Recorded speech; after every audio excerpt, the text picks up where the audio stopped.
From the Presidential Palace, Manila, Dateline Malacañang.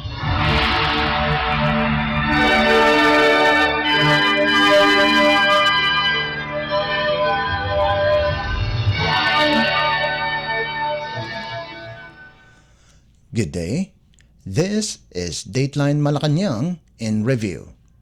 Philippine President Ferdinand R. Marcos Jr. on Monday evening said that the national government will continue undertaking initiatives to make the Armed Forces of the Philippines, or AFP, a world-class force. The President gave the assurance in a speech during the traditional dinner he hosted for the AFP Council of Sergeants Major at Malacañang Palace in Manila. President Marcos urged the AFP personnel to keep up the good work, assuring them that his administration, as well as the entire country, will always be on their side as they fulfill their duties. This, as President Marcos emphasized, the enlisted personnel's crucial role as the backbone of the country's military force by sustaining the success of defending and protecting the nation. The chief executive acknowledged that enlisted personnel comprise 90% of the troops and their specialized abilities support the daily operations and institutional activities of the AFP. This is where you Sergeants Major come into the picture. As the most senior, most experienced, most seasoned amongst our enlisted personnel, you help in implementing the plans and strategies that we are enforcing on the ground. Continue to show them your selfless and dedicated service to the nation that enabled you to reach the positions that you occupy today. I am confident that our Sergeants Major will continue to learn new skills, acquire more knowledge, and enhance their competence to fully realize the Armed Forces objectives.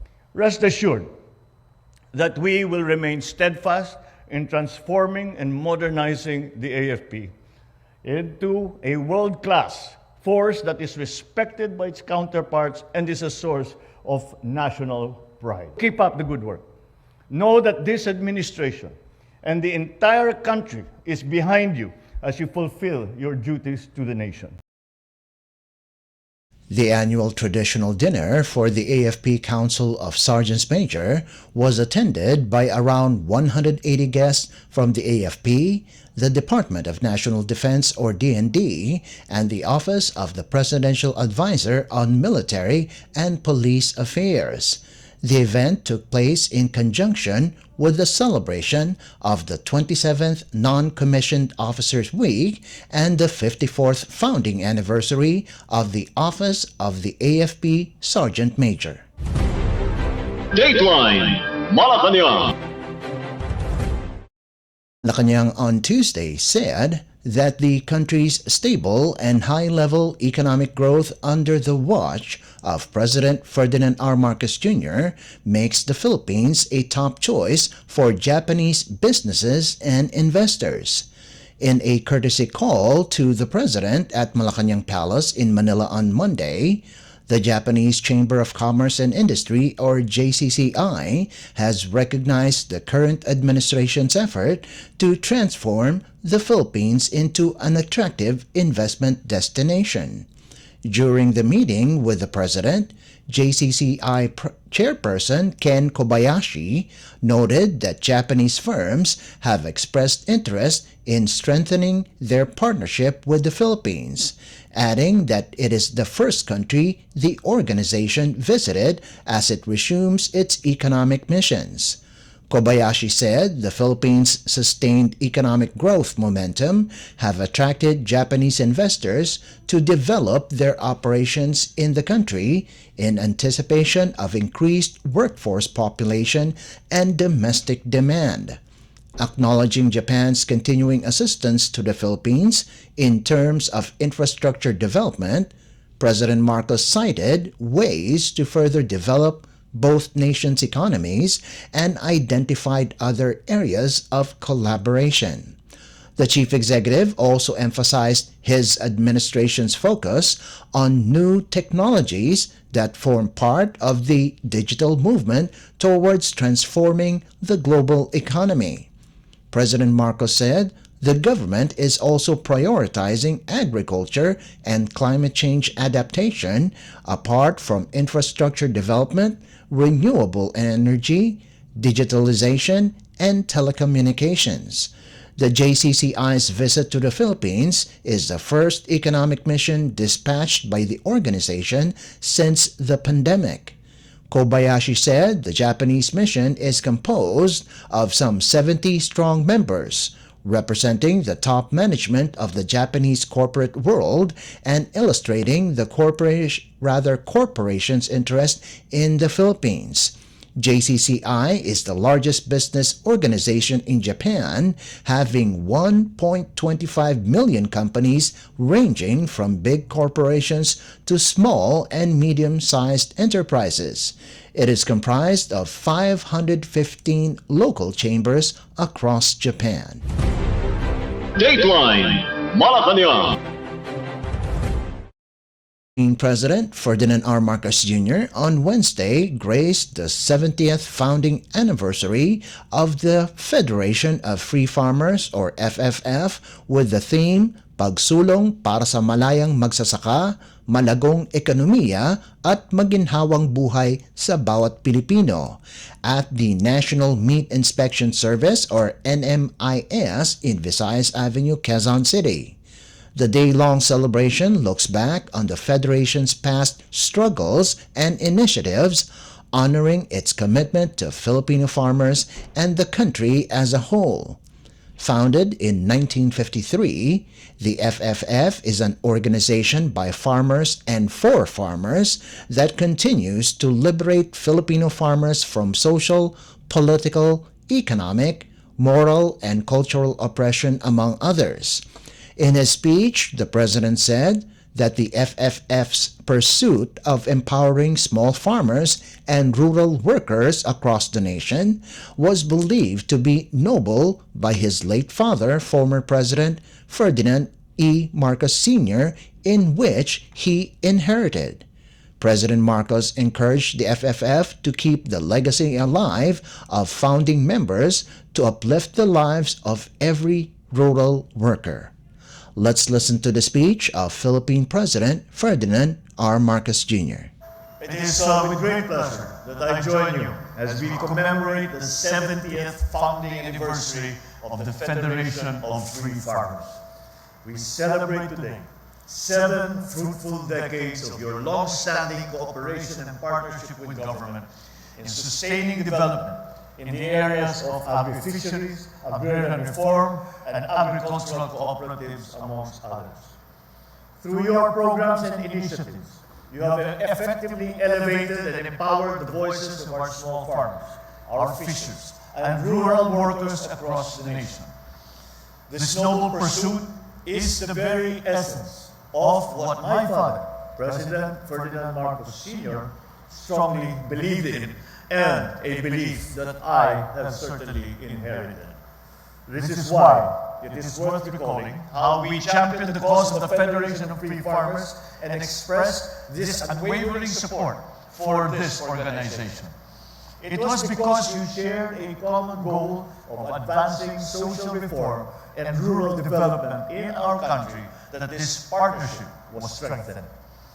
Indeed, this is the kind of uplifting synergy that we in government anticipate from our private sector partners, who ardently champion social justice and actively contribute to our nation's socio-economic advancement. So I urge all the members of the FFF to keep up the legacy of the founding members, keep it alive, stay true to the mission of uplifting all the lives of every Filipino rural worker. In line with that collective mission, I wish to reaffirm one of the top priorities of this administration, which is the enhancement of our agricultural productivity, the guarantee of our food supply, the affordability of our food supply, and our lessening dependence on importation. This includes pursuing policies that will support and protect the overall welfare of our farmers, our fishers, our manufacturers, and the consuming public. This administration is steering the growth of our fisheries and farming industries with urgency. With a substantial budget of 85.88 billion pesos for 2023 and the proposed budget of 92.4 billion pesos for 2024, I am optimistic that we can propel the modernization of our agri-fisheries sector. Among the many endeavors that we are pursuing is the strengthening of the various associations and cooperatives so that they can provide business and investment opportunities to their beneficiaries. This will definitely elevate the standard of living, improve the lives of the farmers and our fishers and that of their families. Let me also mention that as of 2023, the Department of Agriculture has allocated 4.73 billion pesos as an investment for the large-scale agriculture and fishery mechanization and modernization. You have my assurance that the government is striving to implement efficient mechanization strategies to reduce post-harvest losses and to ensure the optimal yield at an affordable cost. Another priority is to increase the exportation of our agricultural products, which has been an essential driver in the competitiveness of our economy. All of these plans, these programs, prioritizations are now being undertaken because of your constant cooperation with the government and your genuine service towards our farmers and our local communities. You have solidified your presence over the past 7 decades, and I eagerly anticipate an even deeper collaboration given our shared commitment. I thus enjoy all the men and women of FFF to continuously take part in supporting and empowering our farmers and fisherfolk. Malaki pong trabaho ang ating hinaharap dahil kailangan po nating ayusin ang buong sistema ng agrikultura na napabayaan ng matagal na. Mula pa siguro noong nagsimula ang agricultural reform noong panahon pa ng aking ama. Ngayon ay maraming ng pagbabago. Nag-iba na ng mundo, nakailang ikot na ang mundo. Kaya kailangan po tayo naman ay kailangan tingnan natin kung ano ang mga pangangailangan ng ating mga magsasaka, ng ating mangingisda upang maging mas maganda ang kanilang buhay dahil ang madalas nating marinig ay sinasabi natin kailangan nating itaas ang ating mga yield, kailangan nating itaas ang ating harvest at ang productivity natin. Totoo yan. Totoo po yan. Kailangan po nating gawin yan. Ngunit wag po nating kakalimutan na dapat naman ay ang hanap buhay ng ating mga magsasaka at ang ating mga mangingisda ay maalagaan at mapaganda dahil yan po ang hangarin nating lahat para sa ating mga magsasaka at sa ating mga mangingisda. Kaya po, ito po ay napakalaking trabaho. Kaya kailangan po natin, hindi kaya ng pamahalaan na nag-iisa na gawin lahat ito. Kaya kailangan po natin ang tulong ninyo, kailangan namin ang sipag ninyo, kailangan namin ang advice ninyo. Dahil kayo ang nakaharap sa mga problema ng agrikultura na dinadaanan natin ngayon. Kaya po ay asahan po ninyo ang ating pamahalaan, ang inyong gobyerno ay nandito po upang gawin ang lahat, upang tulungan ang ating mga magsasaka na makapag-produce ng magandang ani, makapangisda ng sapat para sa ating mga kababayan at may pagbili naman ito sa presyo na abot kaya ng ating mga mamamayan. At kasabay din dyan, kailangan naman may magandang hanap buhay ang ating mga magsasaka at ang ating mga fisherfolk. And that's why I look forward to your endeavors that will contribute to our shared vision of Bagong Pilipinas and help us march towards achieving a food and nutrition secure Philippines. Philippine President Ferdinand R. Marcos Jr. Dateline Malacañang. President Ferdinand R. Marcos Jr. on Tuesday received the credentials of Czech Republic Ambassador to the Philippines, Karel Hech, in Malacañang Palace. Ambassador Hatch said that it is organizing visits to the country involving high-ranking government officials and business delegation for possible partnerships on defense, agriculture, and other areas. The Czech ambassador said that the Minister of Agriculture, accompanied by his business delegation, will be visiting the country later on in the year, adding that companies interested in doing business and investing in the Philippines will be carefully selected. With its role in past regional conflicts in Europe, Ambassador Hatch also invited the President to visit the Czech Republic to showcase its finest war instruments, arms, and ammunition in the world. President Marcos acknowledged that the Philippines is facing a thorny regional problem, but told the Czech envoy that his government is prioritizing agriculture along with other areas to transform the Philippine economy. Czech Republic Prime Minister Peter Fiala arrived in the Philippines for an official visit in April this year. The Philippines and Czech Republic established their formal diplomatic relations on October 5, 1973. In terms of trade, Czech Republic ranked as the Philippines' 39th trading partner, 28th export market, and 47th import supplier last year, with total bilateral trade amounting to $303.21 million. Dateline Malacañang. December last year, there are an estimated 4,864 Filipinos in the Czech Republic, with a majority working in the processing industry, automotive industry, repairs of appliances, manufacturing, IT communications, real estate, health, wellness, and household service. Dateline Malacañang. Philippine President Ferdinand R. Marcos Jr. witnessed the signing of the 2024 to 2028 United Nations Sustainable Development Cooperation Framework, or UNSDCF, in a ceremony at the President's Hall of Malacañang Palace in Manila, coinciding with the United Nations Day. The UNSDCF was signed by Department of Foreign Affairs or DFA Secretary Enrique Manalo, Socio-Economic Planning Secretary, and National Economic and Development Authority or NEDA Director General Arsenio Balisacan, and UN Resident Coordinator in the Philippines Gustavo Gonzalez.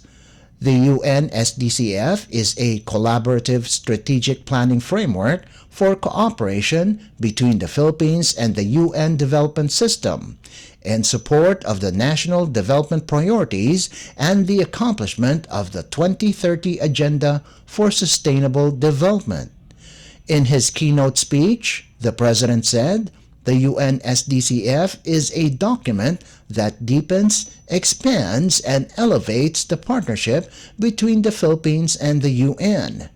President Marcos said that he looks forward to engagements on key issues that will benefit the future of the country, including food security, health, education, climate action, decent work, digital transformation, and disaster risk reduction. Let's listen to the speech of Philippine President Ferdinand R. Marcos Jr. Let me begin by commending the DFA NEDA and most of all, the UN Resident Coordinator's Office for crafting the new UN Sustainable Development Cooperation Framework that deepens, expands, and elevates the partnership between the Philippines and the United Nations. As a founding member of the United Nations, the Philippines strongly supports the UN as a beacon for multilateral approaches for making lasting peace and progress a reality for all peoples, for all nations. At the UN General Assembly last year, I underscored that no nation stands alone. The achievement of our national ambition requires a global environment that creates conditions that allows nations to thrive and to navigate the challenges of the 21st century. Beyond building better from the pandemic and for resilient communities, the world needs a transformative agenda to bridge divides, address inequalities, and foster growth that carries everyone forward. Especially in this complex global environment, we certainly need the United Nations to thrive in its important work, including at the country level. Here in the Philippines, 17 UN entities serve that task, as with the entire UN development system across the world.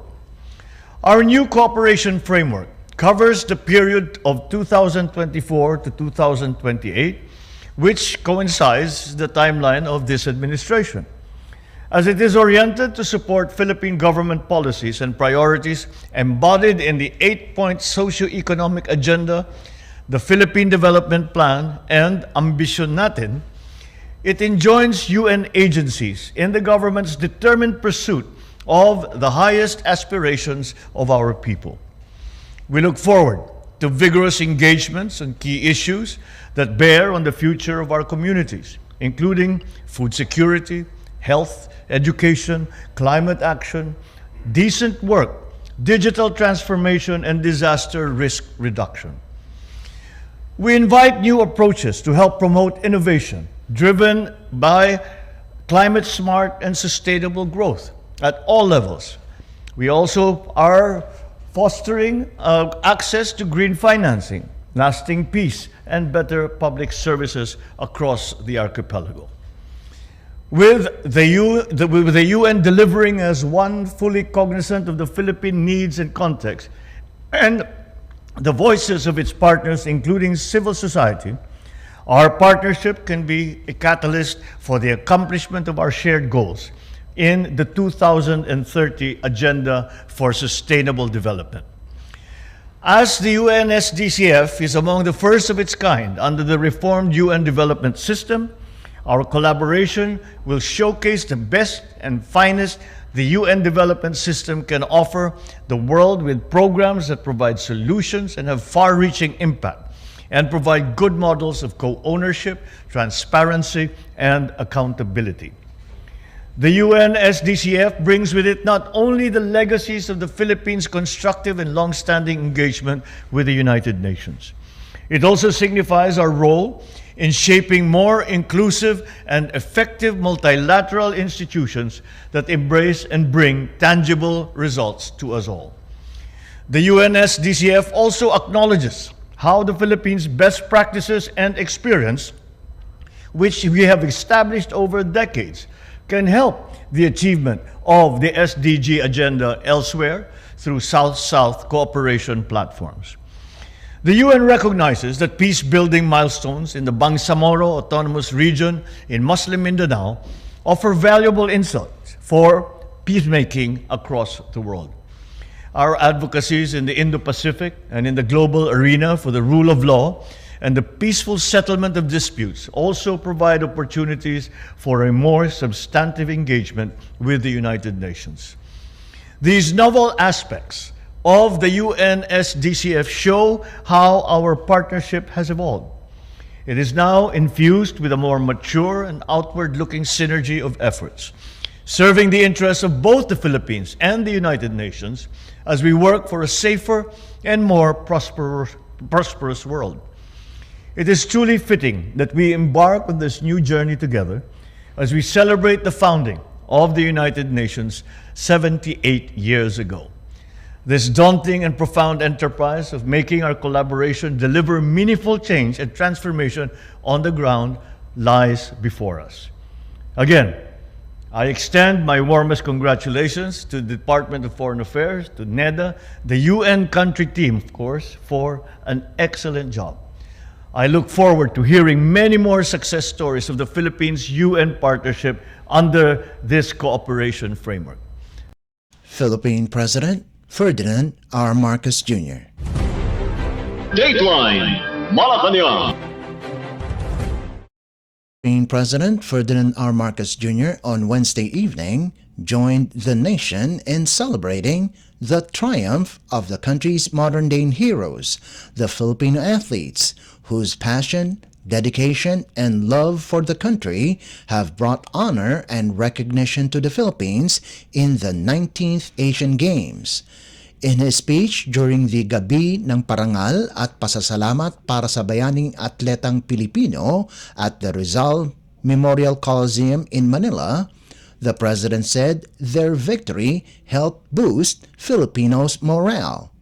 The Chief Executive said his administration would continue programs on sports development so athletes could better compete in the future, as the Philippine Sports Commission rolls out its 5-year sports development plan through 2028. Aside from this, President Marcos directed the Sports Commission to work with the Philippine Amusement and Gaming Corporation and other relevant agencies to strengthen the country's medical and scientific athlete services unit to help injured players. Hosted by the Office of the President, in collaboration with the Presidential Communications Office, the event serves as a grand welcome and awarding ceremony for Filipino medalists at the recently concluded Asian Games in Hangzhou, China. Let's listen to a portion of Philippine President Ferdinand R. Marcos Jr.'s speech at the Rizal Memorial Coliseum in Manila. We welcome you back from your very successful campaign during the 19th Asian Games. Let us again offer a round of applause. Palakpakan natin ang 393 athletes na lumaban sa Hangzhou, sa China. Siyempre, nandyan ang mga atleta natin na nag-uwi ng 18 na medalya para sa Pilipinas. On behalf of a proud and a grateful nation, I salute and I recognize the excellent performance that you displayed in the 19th Asian Games. I said this when I addressed our Southeast Asian Games and ASEAN Para Games medalists. We know and understand that for our athletes to succeed in these competitions, they all need the help, all the help that they can get, especially from their government. And that's why the Philippine Sports Commission is implementing a 5-year sports development plan 2023 to 2028. This plan aims to address the long-standing concerns of Filipino athletes by encouraging participation in all levels of government and the private sector, ensuring para makatiyak tayo na nandyan ang suporta para sa ating mga atleta, ating mga sports association, at pinapaganda ang lahat ng nakikilahok sa sports at every level. Lahat ng ating kayang gawin para suportahan ang ating mga atleta ay ating ginagawa. We provide assistance to state universities and colleges to fix and refurbish para makapagandahin ang sports facilities. We explore partnerships with the private sector to construct basketball courts in public schools, gyms, facilities. We encourage our LGUs to support sports in the development of their respective localities. We are developing the new Clark City as a sports hub in the Philippines. Our national athletes and those training to represent the country in international sports will also utilize the training facilities of the new Clark City Athletic Stadium and the Aquatic Center for free. We also need to take care of our athletes who are injured during training and competition. So I direct the Philippine Sports Commission work with PAGCOR and other agencies to strengthen our medical scientific athlete services unit. We need to help our injured athletes so that they recover quickly and they can get back in the game. Finally, we are dedicated to fully developing future athletes who will proudly represent our country. Government established the National Academy of Sports to promote the development of the athletic skills and talents of students through a secondary education program. The Learning Center and Training Facility at the New Clark City sa Capas, Tarlac ay tinayo at inaasahan natin na ang National Academy of Sports and the Basis Conversion Development Authority will fast-track and operationalize the academy so that our athletes can immediately pursue their training in their chosen sport. To those with influence and with resources who are helping our athletes in all that they do, I hope that you will continue to support them generously.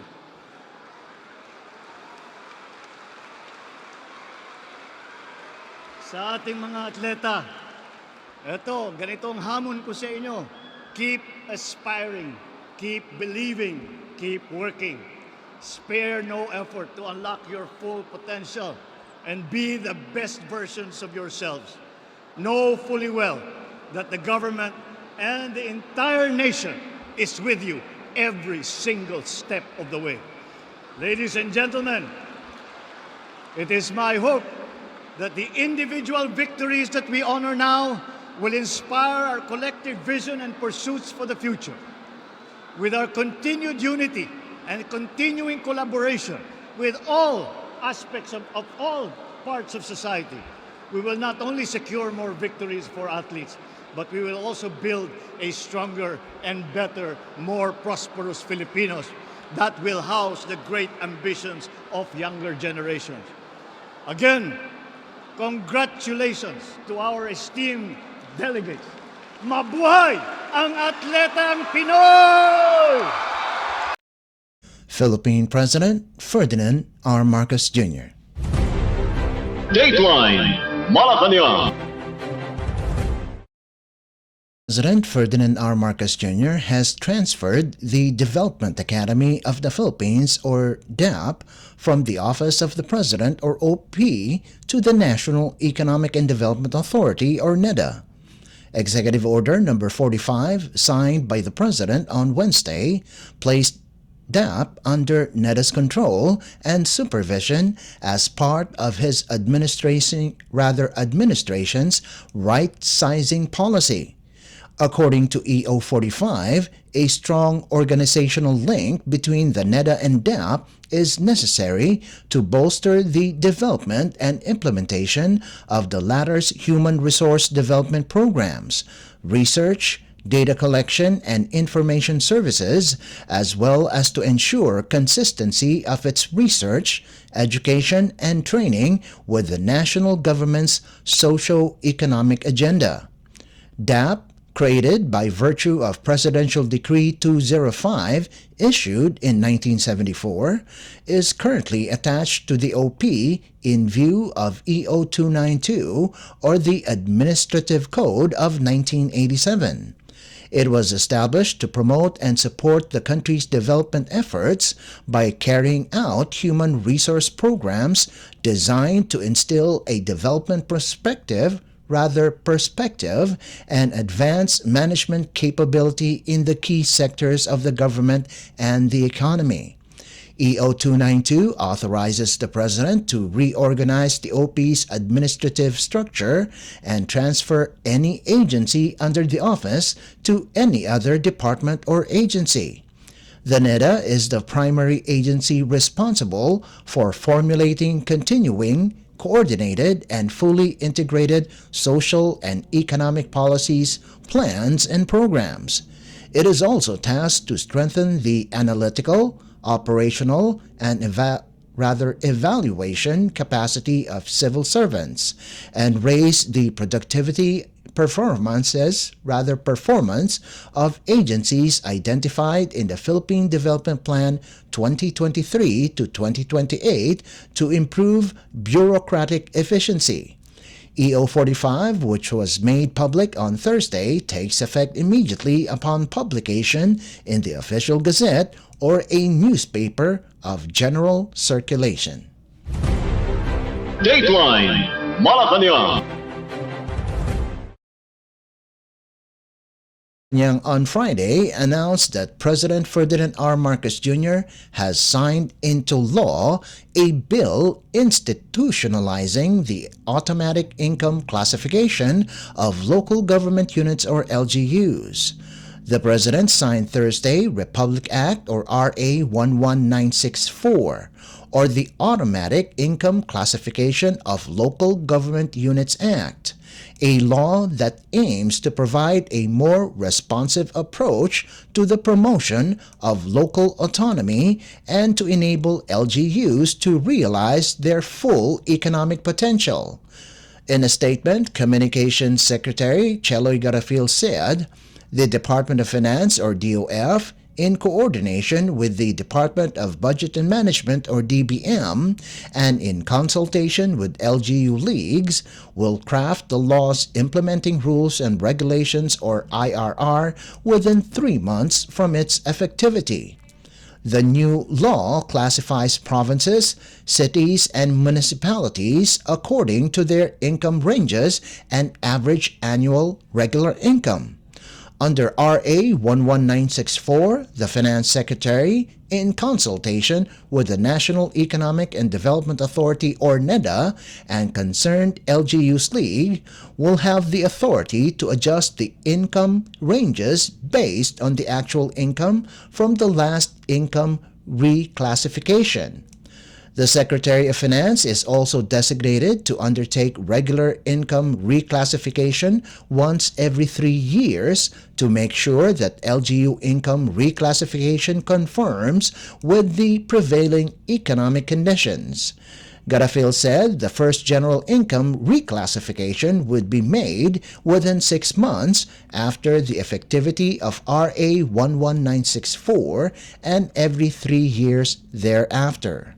Garafil cited that under RA 11964, municipalities would be classified into 5 classes, where LGUs will be classified as first class or municipalities earning an annual average income of 200 million pesos. Second class for municipalities earning an average annual income of 160 million pesos or more but less than 200 million pesos. Third class, those earning 130 million or more but less than 160 million pesos. Fourth class, those with an annual average regular income of 90 million pesos or more but less than 130 million pesos. And fifth class, those with an average annual income of less than 90 million pesos. She added that the LGU income classification would serve as the basis for the identification of administrative and statutory aids, financial grants, and other forms of assistance to LGUs. The Communications Secretary said the institutionalization of the income classification system would also help determine the LGU's capability to undertake development programs and projects. The law will also serve as a guide for the total annual supplemental appropriation for personal services of an LGU and for the compensation adjustment for LGU personnel under RA 11466 or the Salary Standardization Law of 2019. Dateline Malacañang.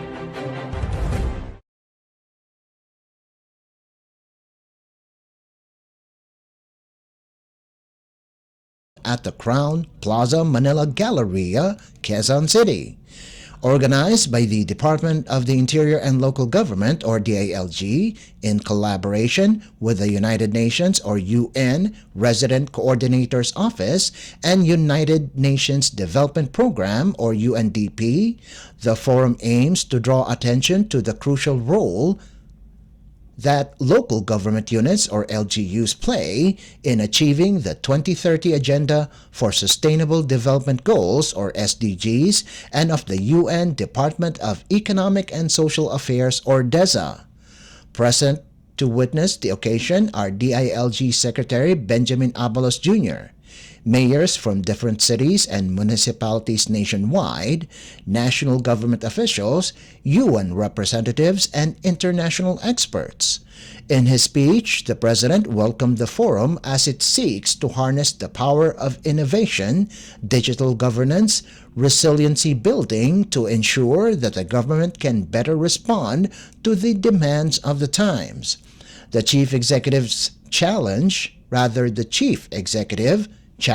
the mayors to make good use of the forum and assured them of the administration's goal of achieving the country's sustainable development goals, the Ambition Natin 2040.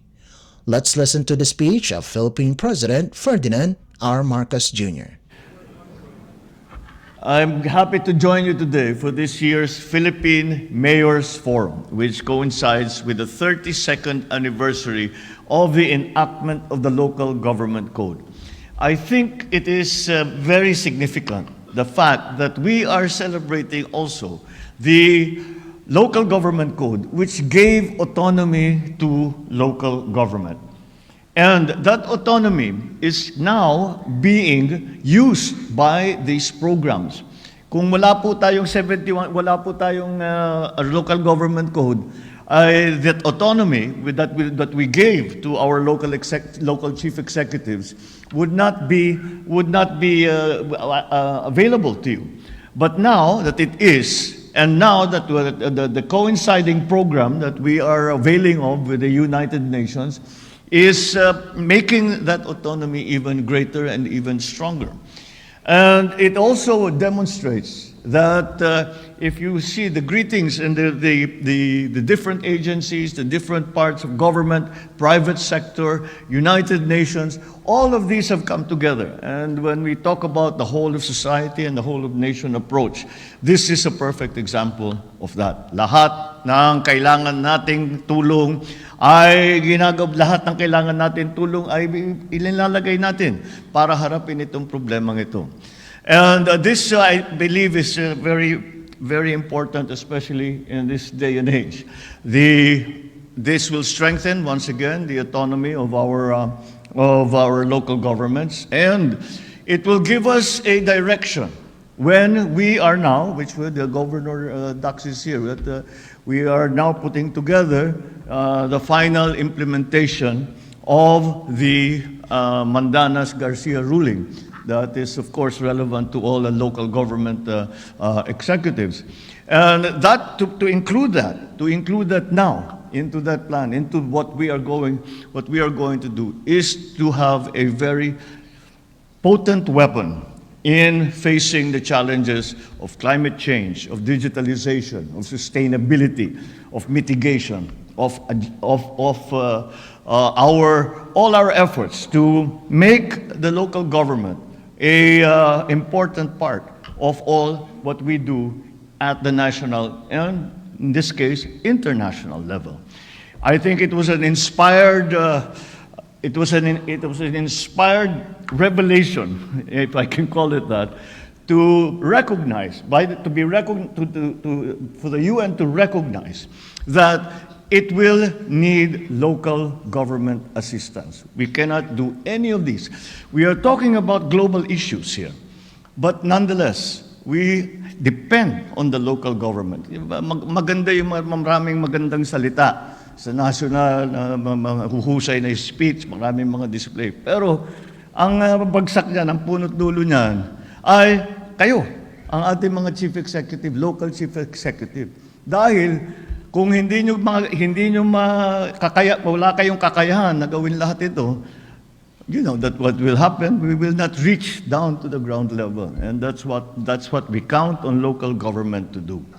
So for more than 3 decades, this landmark law has provided us with a trusted set of guidelines, and I'm talking about the Local Government Code, on how to go about the process of devolution, with an emphasis on making our local government units more efficient, more empowered, and more self-sustaining. However, we are now in the 21st century. There are new challenges in both the local and national levels, issues that were not conceived of by the code's framers 30 years ago, that require us now to discover, to explore, to employ better ways of capacitating our localities. So I welcome this forum, which seeks to harness the power of innovation, digital governance, resiliency building, to ensure that the government can better respond to the demands of the times. And when I speak of government, I speak of government at every level. At this point, let me recognize the DILG and the UN Department of Economics and Social Affairs, the UN Resident Coordinator Office in the Philippines, the UN Development Program Philippines for organizing this forum. It is a most opportune time for our national government agencies and LGUs to come together with the support of international partners to augment our strategies and approaches towards achieving the Sustainable Development Goals. This gathering also reaffirms this administration's commitment to making our government more transparent, more responsive, and accessible to our public. It is my hope that these discussions will result in the wider adoption of multi-level governance, the rise of smarter, more sustainable communities, the emergence of stronger, more resilient local institutions. So let me challenge our mayors to not only make the most out of this forum, let us make good use of this forum. It is going to be a very effective multiplier in terms of the efforts that we bring. And the support that the United Nations brings now to this effort is going to be will accelerate that, and will accelerate the capacity building of our local governments. Sa palagay ko, dapat ganyan ang tingin natin. How do we make full use of this UN program? And the way to make full use of this UN program, in my view, is that we take full advantage of the knowledge, of the training, of the experience that the UN has gained, not only in the Philippines, but all around the world, and apply it to our own constituencies. And we capacitate ourselves, make ourselves more competent, make ourselves more knowledgeable, make ourselves more learned when it comes to all of the problems that we are now facing. And that way, we are able to achieve more.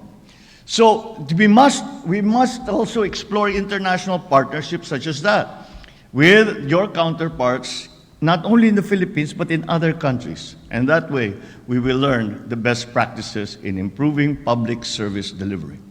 I assure you, the mayors that this administration will remain your leading partner in enhancing your capacities to achieve our sustainable development goals sa ambisyon natin 2014. May I just inform the body that both our mayors and the subject of local governments are close to my heart, as I was not only a governor, I was a congressman, which although tawag sa amin ay national officer, ang constituency ng congressman is local. So I was that for many years. And furthermore, because of that experience, I was the chairman of the Senate Committee on Local Government. And so this is very close to my heart, and that is why I understand the importance of what we are doing here today. I understand how this will help our mayors, all our local communities, how we will bring we will breathe new life into this effort of sustainability, this effort of autonomy, this effort of capacitating our own organizations, our own provinces, our own cities, our own municipalities, to be able to face these are new challenges. Like I said earlier, though framers of the local government code did not, 31 years ago, they did not have to think of all of these problems simply because they did not exist. But they do now, and that is our job. Our job is to face those problems, find the solutions to make a better life for our people. So together, let us continue working hard to serve our nation, to give a better life to every Filipino, to prepare a better country for the next generations. Thank you, and I wish you all success in these endeavors. Philippine President Ferdinand R. Marcos Jr. Dateline Malacañang. With our program, we would like to invite everyone to come and visit our Facebook page at Radio Pilipinas World Service. You will be able to hear and view our Filipino and English programs, including news updates here in the Philippines. Kindly subscribe, like, and share our posts as well. And that concludes this edition of Dateline Malacañang in Review. For Radio Pilipinas World Service, this is Leo Magpayo. Good day and stay safe. From the Presidential Palace, Manila, Dateline Malacañang.